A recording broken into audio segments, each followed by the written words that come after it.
तो हमारी third colligative property का नाम है डिप्रेशन इन फ्रीजिंग पॉइंट। मेरा आप लोगों से एक क्वेश्चन है, जब आप वाटर से भरी हुई एक ट्रे को रेफ्रिजरेटर में रखते हो तो क्या वो with in a second ice में कन्वर्ट हो जाती है?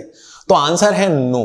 आपका रेफ्रिजरेटर कितना ही अच्छा हो लेकिन उसमें with in a fraction of time वो आइस में कन्वर्ट नहीं होगी।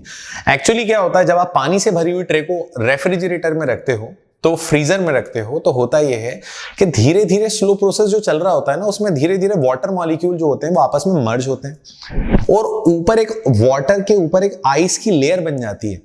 तो जो वाटर पर जो आपने वाटर लिया है, ये वाटर ऊपर आइस बना चुका है, मतलब सॉलिड है, लेकिन नीचे अभी भी लिक्विड है।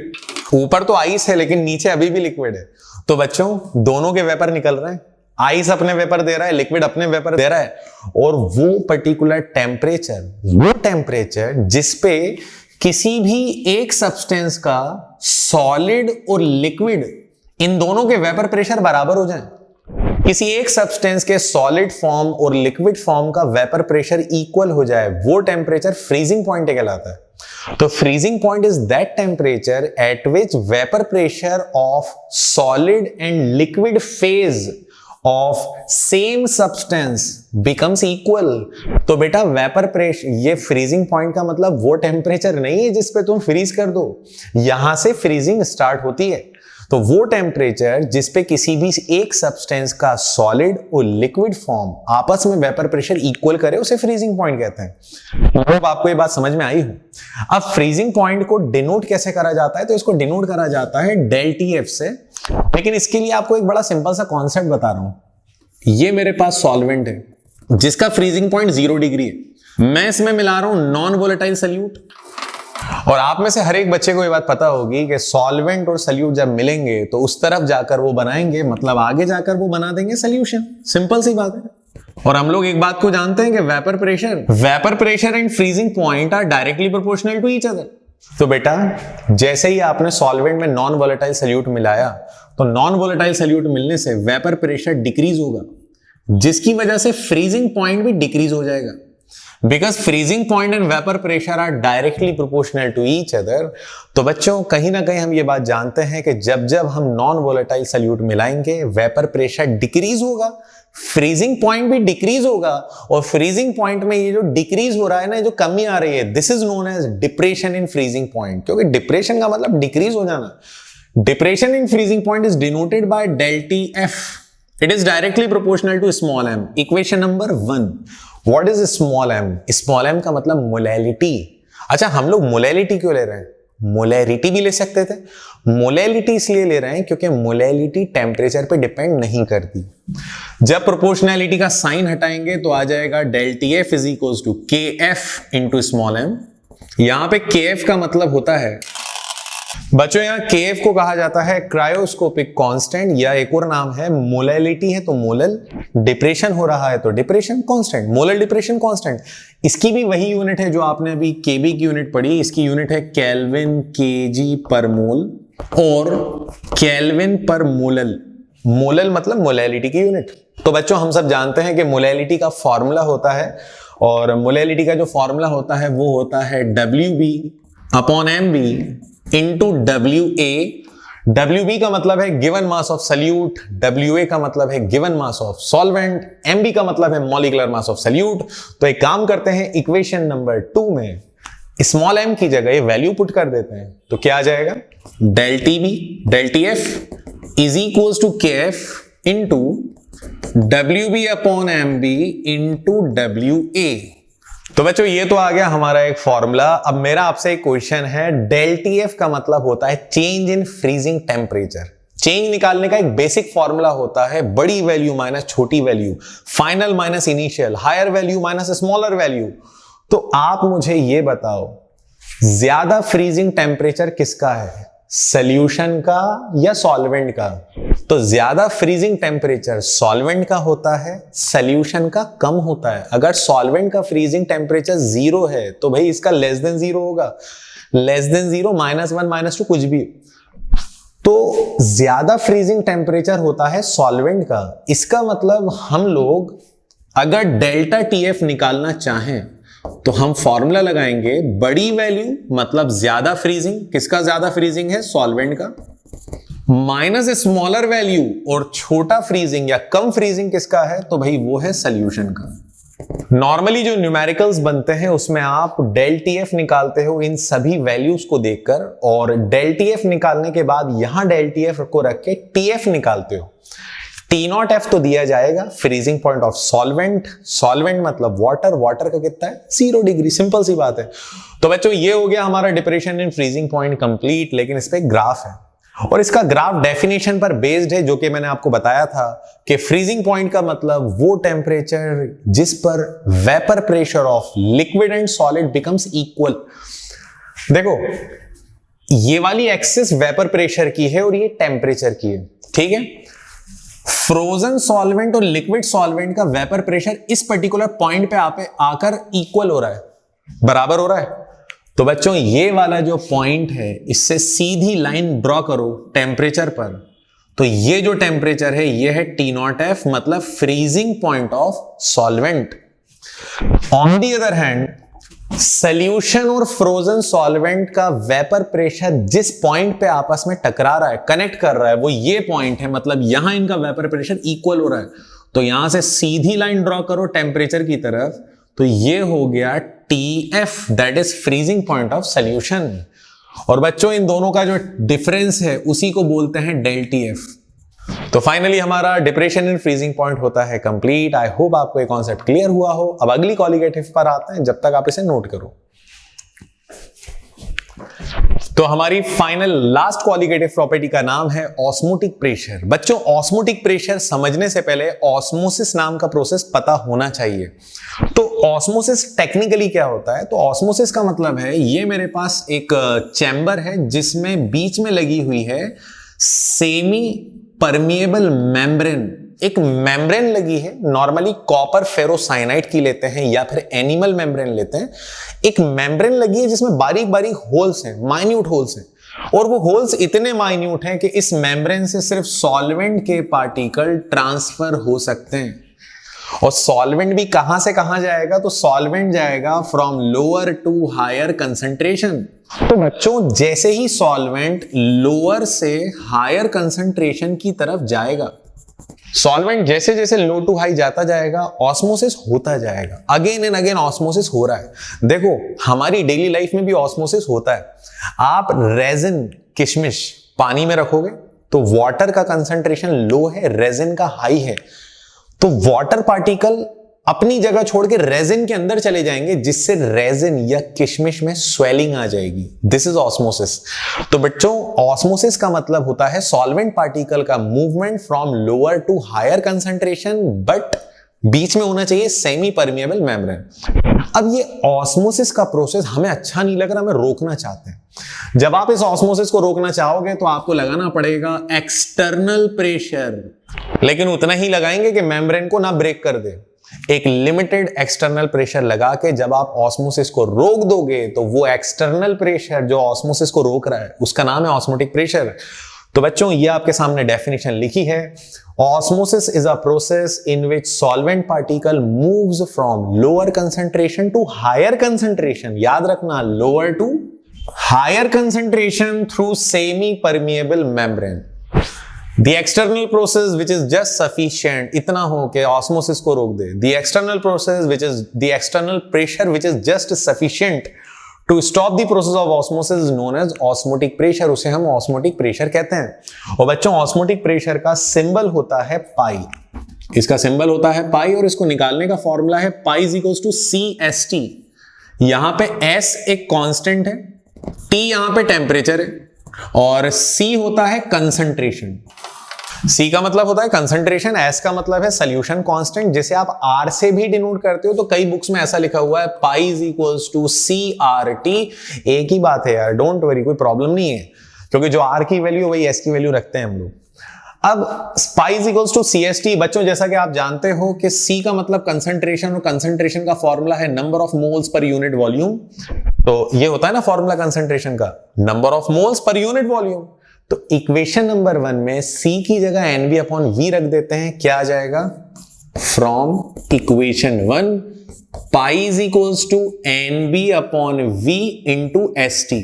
वन मोर फॉर्मूला, जैसा कि आप जानते हैं, ये इक्वेशन नंबर 2 आ गई। जैसा कि आप सब जानते हैं कि नंबर ऑफ मोल्स NB का फॉर्मूला होता है, NB होता है WB upon MB, given mass upon molecular mass. तो एक और फॉर्मूला आ जाएगा, pi is equals to NB की जगह WB upon MB into ST divided by V। तो बेटा ये जो वॉल्यूम है ये लीटर में या क्यूबिक डेसीमीटर में? यहां पे T का मतलब टेम्परेचर, S का मतलब सोल्यूशन कांस्टेंट।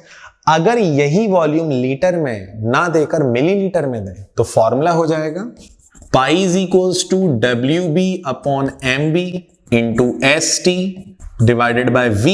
अगर वॉल्यूम मिलीलीटर में या क्यूबिक सेंटीमीटर में आ गया, that is CC, centimetre cube, तो ऊपर मल्टीप्लाई बाय 1000 कर देंगे।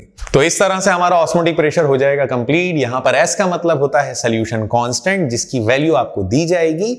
तो आप लोग बिल्कुल भी इसको लेकर परेशान मत होना। ऑस्मोटिक प्रेशर का मतलब वो प्रेशर जो ऑस्मोसिस को रोक दे। अब यहां पे कुछ की पॉइंट्स हैं। जब सारी क्वालिटेटिव प्रॉपर्टीज कंप्लीट हो जाती हैं तो उनके कुछ की पॉइंट्स होते हैं, जिसको मैं आपको वन बाय वन बताता हूं। तो अब स्टार्ट करते हैं। कुछ की पॉइंट्स, 4 क्वालिटेटिव प्रॉपर्टी कंप्लीट हो गई हैं। अब इनसे रिलेटेड कुछ की पॉइंट्स। फर्स्ट की पॉइंट, अगर आपको मॉलिक्यूलर मास निकालना है प्रोटीन का, कार्बोहाइड्रेट का या सेल्यूलोज का या किसी और अदर मैक्रोमोलिक्यूल और पॉलीमर का, अगर आपको मॉलिक्यूलर मास निकालना है किसी भी मैक्रोमोलिक्यूल या पॉलीमर का, तो भाई बेस्ट मेथड है ऑस्मोटिक प्रेशर। ऑस्मोटिक प्रेशर किसी भी मैक्रोमोलिक्यूल, प्रोटीन या कार्बोहाइड्रेट या पॉलीमर का मॉलिक्यूलर मास निकालने में हेल्पफुल है। यह हमारे बोर्ड का क्वेश्चन है। आखिर ऑस्मोटिक प्रेशर ही क्यों? तो ऑस्मोटिक प्रेशर हमेशा इसलिए यूज करा जाता है क्योंकि ये एक नॉर्मल टेम्परेचर पे काम करता है, elevation in boiling high temperature पे काम करता है, depression in freezing low temperature पे काम करता है। इसीलिए आप हमेशा ऑस्मोटिक प्रेशर को प्रिफर करते हो to calculate the molecular mass of protein, macromolecules और अदर पॉलीमर्स। सेकंड की पॉइंट, एंटी फ्रीजर्स। ये क्वेश्चन आता है। एंटी फ्रीजर्स का मतलब कुछ केमिकल सब्सटेंस जो फ्रीजिंग टेम्परेचर को डिक्रीज कर देते हैं। अब मान लो किसी चीज का फ्रीजिंग टेम्परेचर किसी लिक्विड का 0 डिग्री है और उसको हमने डिक्रीज करके -10 कर दिया, तो लिक्विड को फ्रीज होने में ज्यादा टाइम लगेगा, क्योंकि लिक्विड पहले कूलिंग करते करते 0 पर आएगा और फिर 0 से फर्दर कूलिंग करके -10 पर जाएगा या -20 पर जाएगा। तो बच्चों, ऐसे केमिकल सब्सटेंस जो फ्रीजिंग पॉइंट को डिक्रीज करते हैं और फ्रीजिंग को डिले कर देते हैं, डिले कर देते हैं मतलब फ्रीजिंग स्लो हो जाती है, तो ऐसे केमिकल सब्सटेंस को हम लोग एंटी फ्रीजर नाम देते हैं। और बेस्ट एग्जांपल है इथाइलिन ग्लाइकॉल। नॉर्मली क्या होता है, कोल्ड कंट्रीज में जहां स्नोफॉल होता है वहां टेम्परेचर 0 या 0 से कम होता है। अब ऐसी जगह जहां स्नोफॉल हो रहा है, जहां टेम्परेचर 0 या माइनस में चल रहा है, ऐसी जगह कार्स के रेडिएटर में जो पानी डाला जाता है, वाटर डाला जाता है, उस वाटर में मिलाया जाता है एंटी फ्रीजर, और वो एंटी फ्रीजर होता है इथाइलिन ग्लाइकॉल। और इथाइलिन ग्लाइकॉल आप मिलाओगे तो ये फ्रीजिंग को डिले कर देगा, फ्रीजिंग को डिले कर देगा। तो बच्चों, ये 2 की पॉइंट्स आप लोग हमेशा याद रखना। अब इन 2 की पॉइंट्स के बाद आते हैं एक बड़े ही बेहतरीन न्यूमेरिकल पे जो आपके कॉन्सेप्ट्स क्लियर कर देगा। एक बड़ा बेसिक लेवल का क्वेश्चन है लेकिन बड़ा ही स्पेशल क्वेश्चन है। क्वेश्चन से आपको कॉन्सेप्ट सीखना जरूरी है। क्वेश्चन ये है कि 18 gram glucose is dissolve in 1 kilogram water in a saucepan.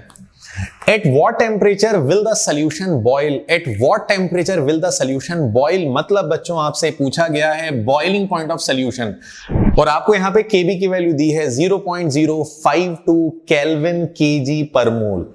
0.52 kelvin KG पर मोल। तो चलिए इसको सॉल्व करते हैं। पहले देखते हैं कि हमें गिवन क्या है।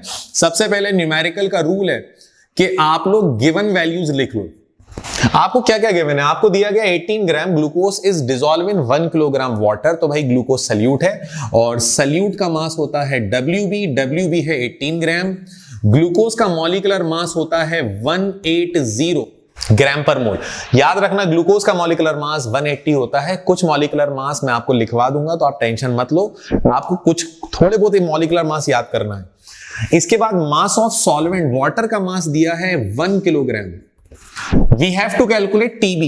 TB का मतलब होता है बॉइलिंग पॉइंट ऑफ सोल्यूशन। तो बच्चों, बॉइलिंग पॉइंट ऑफ सोल्यूशन निकालना है देखो, बॉइलिंग पॉइंट ऑफ सोल्यूशन निकालना हो या एलिवेशन इन बॉइलिंग पॉइंट निकालना हो, अगर बॉइलिंग से रिलेटेड न्यूमेरिकल है तो आपको फॉर्मूला लगाना होगा del TB is equals to K B into small m, और स्मॉल एम को ओपन कर लेंगे तो यह आ जाएगा W B divided by M B into W A, और डेल टीबी को ओपन कर लो तो यह आ जाएगा TB minus T not be. TB का मतलब boiling point of solution, T not be का मतलब बॉइलिंग पॉइंट ऑफ सॉल्वेंट। अब आप सब यहां पे वैल्यूज रखना शुरू करो, लेकिन एक बात का ध्यान रखो, तुम्हें यहां पे टी नॉट बी नहीं दिया। टी नॉट बी का मतलब boiling point of solvent. Numerical में साफ लिखा है कि सॉल्वेंट यहां पे वाटर है, और आप सब जानते हो कि वाटर का बॉइलिंग पॉइंट होता है 100 डिग्री सेल्सियस। तो टी नॉट बी की वैल्यू 100 डिग्री सेल्सियस है, जिसे अगर आप केल्विन में कन्वर्ट करोगे 273 ऐड कर दो तो आंसर आ जाएगा 373 केल्विन। तो टी नॉट बी की वैल्यू नहीं दी है, लेकिन ये बेसिक बात है, 373 केल्विन है। तो मैं वैल्यूज को पुट कर देता हूं। टीबी हमें कैलकुलेट करना है -373 इज इक्वल्स टू केबी की वैल्यू 0.52, डब्ल्यूबी की वैल्यू 18, एमबी की वैल्यू 180, डब्ल्यूए की वैल्यू है 1। तो बच्चों जब आप इसे सॉल्व करोगे तो ये आ जाएगा 1/10, 0.52 डिवाइड बाय 10 तो ये हो जाएगा 0.052। और बच्चों जब ये 373 माइनस वाला राइट हैंड पे ले जाओगे तो प्लस हो जाएगा, तो हमारे पास टीबी आ जाएगा 0.052 प्लस 373, और फाइनली इसका आंसर आ जाएगा 373.052 केल्विन। तो भाई ये आ गया हमारे पास finally boiling point of solution. I hope आप लोगों को ये क्वेश्चन, ये कॉन्सेप्ट समझ में आया हो। अगर ये कॉन्सेप्ट समझ में आया है तो इसे जल्दी से कंप्लीट करें। कॉलिगेटिव प्रॉपर्टी पर न्यूमेरिकल नंबर 2, अगेन वैसा ही क्वेश्चन जो आपको कॉन्सेप्ट मैंने सिखाया। Calculate freezing point of solution containing 60 gram glucose in 250 gram of water. K F की वैल्यू दी है 1.86। तो भाई अब इसको सॉल्व करना है। आपको क्या दिया है, सबसे पहले तो रूल ये कहता है कि आप गिवन वैल्यूज को लिख लो। तो आपको गिवन वैल्यूज क्या है, गिवन में दिया गया है calculate freezing point of solution containing 60 gram glucose in 250 gram water. तो बेटा ग्लूकोज का मास कम है, ये सल्यूट है, मास ऑफ सल्यूट है 60 ग्राम, ग्लूकोज का मॉलिक्यूलर मास 180 होता है, ये आप सबको मालूम है। सॉल्वेंट का मास दिया है 250 ग्राम। यहां पर आप लोगों को टीएफ निकालना है, that is freezing point of solution. और बच्चों टी नॉट एफ नहीं देगा, बिकॉज टी नॉट एफ का मतलब होता है फ्रीजिंग पॉइंट ऑफ सॉल्वेंट। यहां सॉल्वेंट वाटर है और वाटर का फ्रीजिंग पॉइंट होता है 0 डिग्री सेल्सियस। आपकी चॉइस है, आप डिग्री सेल्सियस में रखना चाहो तो उसमें रख दो, अदरवाइज आप केल्विन में रखना चाहो तो केल्विन में रख दो, बिकॉज 0 डिग्री होता है 273 केल्विन। ये आपकी चॉइस है, आपको टीएफ निकालना है। तो बच्चों ये क्वेश्चन कैसे सॉल्व करेंगे हम सबको पता है। Del TF is equals to K F into W B upon M B into W A, और अगर डब्ल्यू ए ग्राम में दिया है तो ऊपर 1000 आ जाएगा। और हमें यह भी पता है कि डेल टीएफ को जब हम ओपन करेंगे तो यह आ जाएगा T naught F minus T F is equals to K F into W B into 1000 divided by M B into W A. अब एक साथ सारी वैल्यूज को रख देते हैं। हमें टी नॉट एफ नहीं दिया, हम उसे 273 केल्विन ले रहे हैं, माइनस टी एफ निकालना है, that is freezing point of solution. K F की वैल्यू 1.86 दी है, डब्ल्यू बी की वैल्यू दी है यहां पर 60 into 1000 divided by M B की वैल्यू 180 है इंटू डब्ल्यू ए है 250। बच्चों अब इसे सॉल्व करना है। अब आप सॉल्व कैसे करोगे तो बड़ा सिंपल है, 60s 1s are 60s 3s are 180, ये कैंसिल हो गया। 250 से 1000 कैंसिल होगा, बचेगा 4, फिर 3 से ये कैंसिल होगा, आएगा 0.62। तो बेटा ये 0.62 आएगा, 3 1s are और 3 0.62s are। 0.62 इंटू 4 आप कर दो तो ये हो जाएगा 4 2s are 8, 2.48। तो ये आ जाएगा हमारा 273 minus TF is equals to 2.48। अब बेटा करना क्या है, तुम्हें टीएफ निकालना है तो तुम कुछ मत करो। टीएफ निकालने के लिए टीएफ को आरएचएस पे ले जाओ, 2.48 को LHS में ले जाओ तो ये आ जाएगा TF is equals to 273 minus 2.48 और फाइनली ये हमारा हो गया लास्ट आंसर। अब आप इसे कैलकुलेट करो, आपके सामने आंसर आ चुका है।